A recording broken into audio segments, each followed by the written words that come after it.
when my children were younger and we dealt with special educational needs in our house, the month of December and getting ready for Christmas was an exciting time, but it didn't mean that all the craziness of our normal schedule didn't come along with it. So when I looked at activities that required something to be done every single day leading up to Christmas, it was rather daunting, and they didn't work out so well. Advent calendars were often rushed, and often we forgot days and had to catch up. The Jessie tree was probably even worse. It was usually a mess of twigs and strings and pictures that you couldn't even recognize what they were.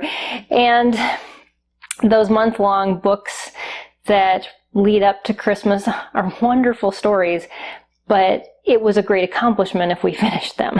So I just want to give you some other ideas on how to incorporate the real meaning of Christmas into your homeschool schedule when you have a rather unpredictable schedule.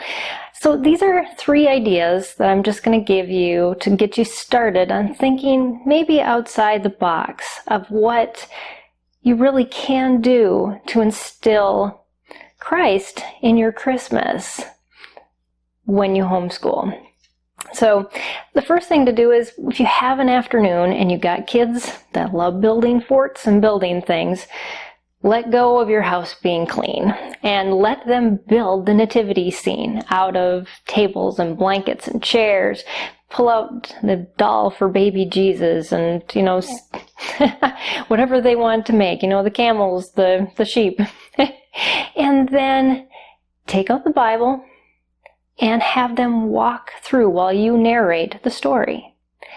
That'll just get you started in having your kids experience really what it was like. I know we've acted out so many different scenarios when my kids were growing up and we were teaching, and it made it come to life for them because all of a sudden they were in the middle of the story. And it made them ask questions too. Well, why? Why did this happen? Why did they do this? And it just leads to a wonderful discussion. And talking about discussion, another thing that you can do is to just take out a nativity set.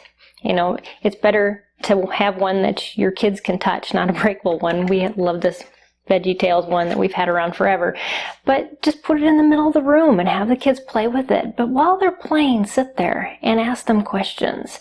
Well, what do you think about that? And, just start the discussion up about Jesus and the manger and the wise men and all of those things that go with that story, and have them critically think about those things while they're playing, because that's when their imaginations soar and when they really start processing what was going on. And so you can use that too. And my last suggestion is using Christmas hymns, the old hymns. You may have some favorites. Start with those. You can sing them. You can find them probably on YouTube or somewhere else for free. Take out the lyrics. Go through them with your kids. It's another simple way to incorporate those real foundational message of what Christmas is really about, and to instill it in your kids in some simple ways. So don't overstress and think you got to do it all, or you got to do this perfectly planned out Advent December thing to teach your kids the real meaning of Christmas. It's about taking those moments and making them important and special, and taking the time to really answer your kids' questions and to help them understand, not only in their head but in their heart, about why Jesus is the reason for the season.